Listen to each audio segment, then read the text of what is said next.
Bismillahirrahmanirrahim. Assalamualaikum warahmatullahi wabarakatuh. Di video kali ini admin kembali berbagi dua kabar baik buat rekan-rekan semua mengenai formasi P3K dan pembukaan P3K beserta dengan alurnya. Jadi kami di sini sudah mendapatkan dua info ya, dari PAN RB dan juga dari BKN. Jadi silahkan disimak saja videonya dengan baik, jangan di skip agar rekan-rekan semua itu tidak salah dalam memahami informasi yang admin bagikan. Jika ada suara-suara berisik, abaikan saja rekan-rekan ya. Oke, kita lanjut saja ke info yang pertama dari PAN RB dulu.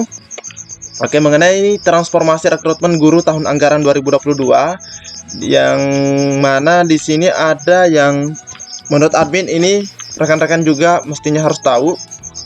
Pemda dengan usulan P3K guru tahun 2022 paling banyak. Nah, di sini untuk per 29 Julinya dan berdasarkan per 29 Juli, di sini posisi yang paling banyak itu adalah Provinsi Riau, disusul DKI Jakarta, Sulawesi Tengah, Aceh, Sultra, Jateng, Sumatera Selatan, Bojonegoro, dan Jawa Barat.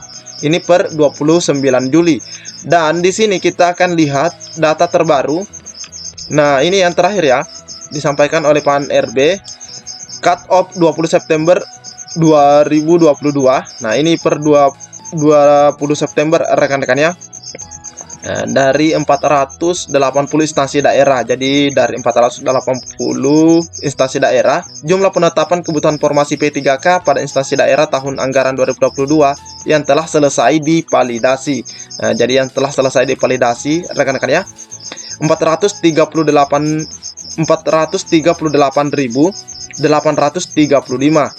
Nah, di sini dari 438.000 ini statistik penetapan kebutuhan ya P3K Pemda. Nah, kita lihat di sini yang warna merah ini adalah tenaga guru dan yang warna kuning ini adalah tenaga kesehatan, dan yang teknis yang warna yang apa ini? Pink atau abu-abu ini gitu. Oke, ada 27.000 sekian. Jadi yang kesehatan ada 91.591, sedangkan yang guru 319.618.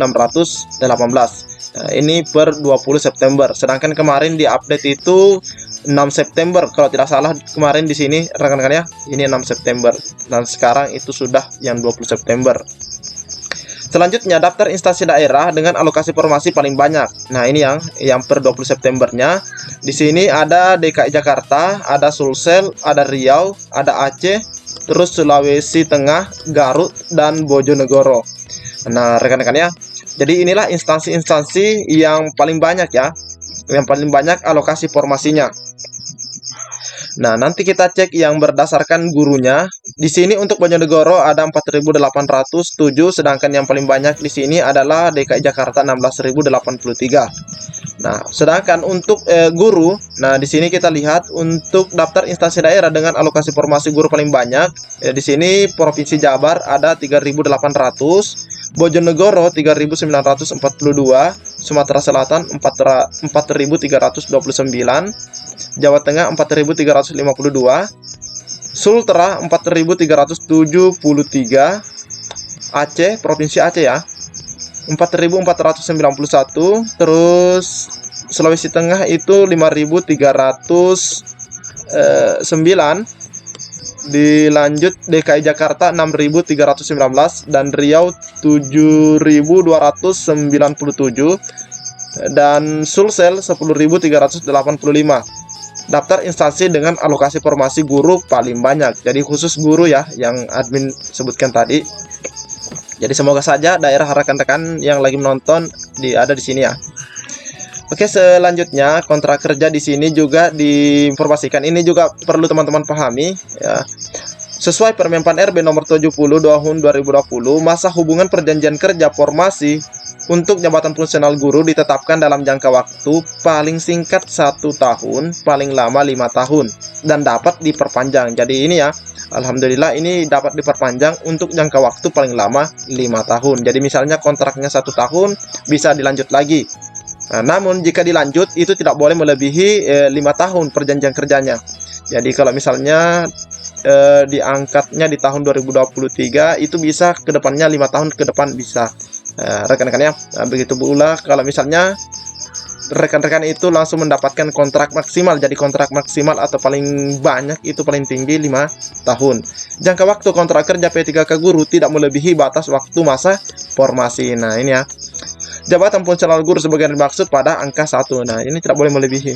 Jangka waktu kontrak kerja P3K guru memperhatikan selisih tahun usia yang bersangkutan dengan batas usia pensiun jabatan guru. Nah misalnya begini rekan-rekan ya, misalnya kan jabatan untuk guru itu 59 tahun. 59 tahun rekan-rekan ya. Nah, ketika rekan-rekan misalnya kontrak kerjanya itu jika ditambah 5 tahun maka melebihi batas usia ini, maka otomatis itu tidak bisa juga rekan-rekan ya. Tidak bisa juga.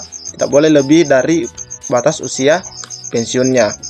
Perpanjangan kontrak kerja antara P3K guru dengan PPK didasarkan pada pencapaian atau penilaian kerja, kesesuaian kompetensi dan kebutuhan instansi setelah mendapat persetujuan PPK. Jadi ini untuk perpanjangan kontraknya, rekan-rekan ya. Oke, kita lanjut lagi ke BKN.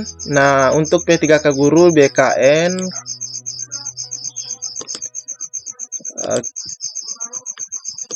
oke, kita lanjut.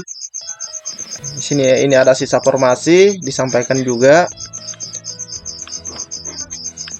Nah, di sini kita bisa lihat evaluasi seleksi P3K guru 2021 di mana dilakukan evaluasi. Yang admin lihat di sini ada beberapa poin. Oke. Proses seleksi administrasi P3K guru terdapat beberapa permasalahan seperti ijazah di bawah D4 atau S1 yang diloloskan pada tahapan seleksi administrasi sampai tahap akhir kelulusan. Sehingga proses TMS dan pengolahan nilai dilakukan berkali-kali. Nah ini ya, proses TMS dan pengolahan nilai dilakukan berkali-kali. Informasi status pada info GTK dan data yang disampaikan ke SSCASN berbeda, dikarenakan data yang disampaikan ke SSCASN adalah data cut-off.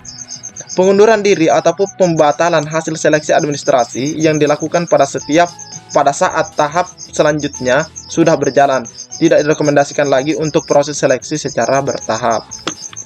3. Masih terdapat banyak peserta guru non-ASN yang belum memiliki serdik, di mana pada Undang-Undang Nomor 14 Tahun 2018 dikatakan bahwa guru wajib memiliki kualifikasi akademik, kompetensi, sertifikat pendidik, sehat jasmani dan rohani, serta memiliki kemampuan untuk mewujudkan tujuan pendidikan nasional. Perlu ditingkatkan lagi respon helpdesk permasalahan P3K guru maupun diseminasi mengenai informasi P3K guru. Jadi ini yang dievaluasi rekan-rekannya dari seleksi P3K di tahun 2021.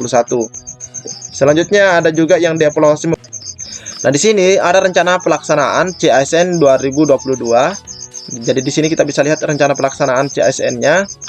Peraturan Menteri PAN-RB nomor 20 tahun 2022 tentang pengadaan pegawai pemerintah dengan perjanjian kerja jabatan fungsional guru pada instansi daerah tahun 2022.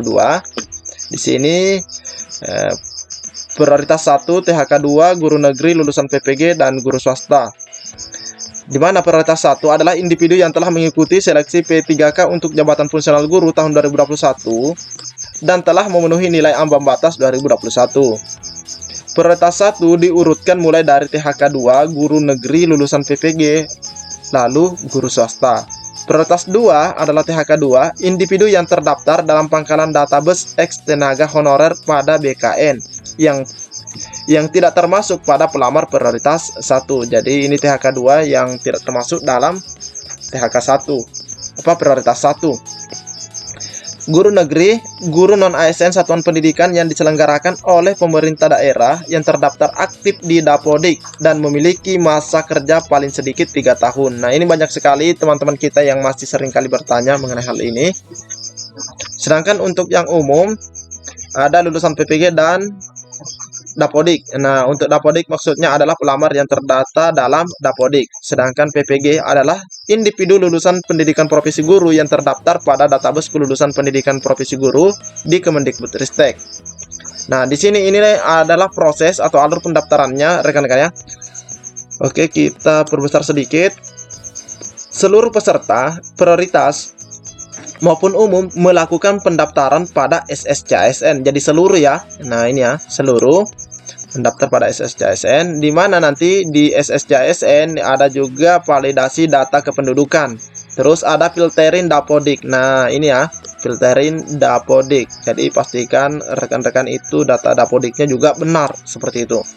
Nah, selanjutnya di sini sudah ada prioritas 1, terus ada prioritas 2, 3 dan umum. Sistem akan menentukan prioritas berapa ataupun umum. Nah, ini ya.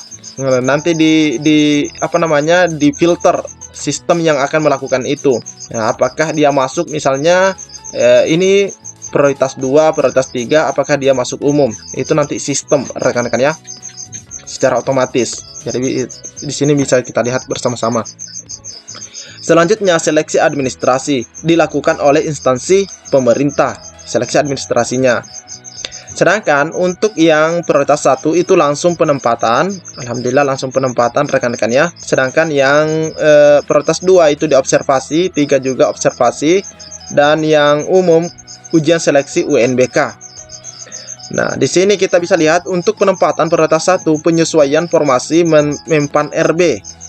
Nah, ya, penyesuaian formasi Mempan RB yang sudah ditetapkan ya maksudnya. Nah, jika masih ada sisa formasi baru lanjut ke prioritas 2. Terus jika masih ada sisa formasi, jadi ini perlu dipahami juga, jika masih ada sisa formasi lanjut ke observasi yang prioritas 3, dan jika masih ada sisa formasi baru lanjut ujian seleksi UNBK untuk pelamar umum. Nah, setelah semuanya itu nanti akan dilakukan pengolahan nilai. Catatan, seluruh metode seleksi kompetensi akan dituangkan pada Kemendikbudristek. Nah, ini rekan-rekan ya, juga catatan diberikan. Seluruh metode seleksi kompetensi akan dituangkan pada keputusan Menteri Pendidikan, Kebudayaan, Ristek, dan Teknologi. Jadi nanti ada keputusan Menteri dari Mendikbudristek ya. Perhitungan nilai dan pengumuman kelulusan P3K Guru 2022. Di sini ada rekomendasi Satgas. Nah, ini daftar jadwal ya, simulasi jadwal seleksi CASN tahun 2022. Nah, ini rekan-rekan ya. Admin juga sudah share ini di video sebelumnya mengenai pengumuman seleksi. Nah, ini yang diutamakan di sini nanti adalah rekan-rekan kita yang sudah membuat akun. Jadi yang sudah buat akun langsung silakan login.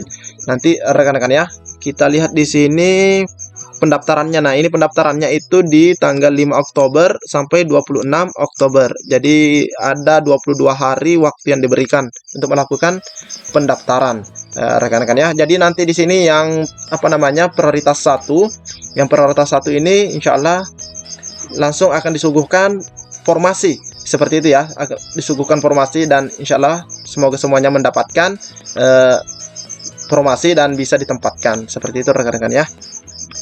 Jadi ini prosedur pelaksanaannya ini untuk yang CAT BKN ya. Jadi termasuk yang umum ini masuk di sini juga. Nah, di sini ada pengamanan sistem seleksi CASN dan CAT BKN. Seleksi CASN ya. Nah, ini rekan-rekan ya. Nah, mengenai pengusulan penetapan NIP. Nah, ini buat peserta prioritas 1 juga harus tahu mengenai hal ini. Pengusulan penetapan NIP ini bagi peserta lulus seleksi melakukan pengisian daftar riwayat hidup dan pemberkasan kelengkapan penetapan nomor induk CASN melalui akun SSCASN masing-masing Bapak Ibu ya. Instansi mengusulkan dan penginputan dokumen rencana penempatan lokasi formasi bagi peserta yang sudah selesai mengirimkan DRH melalui doku digital. BKN mengolah usulan melalui aplikasi SAPK dan menetapkan pertimbangan teknis atau pertek ya, pertek, serta menggunakan aplikasi tanda tangan digital. Nah, jadi seperti itu rekan-rekan ya. Semoga saja jadwalnya tidak molor lagi dan rekan-rekan yang sudah lulus PG di tahun 2021 segera ditempatkan.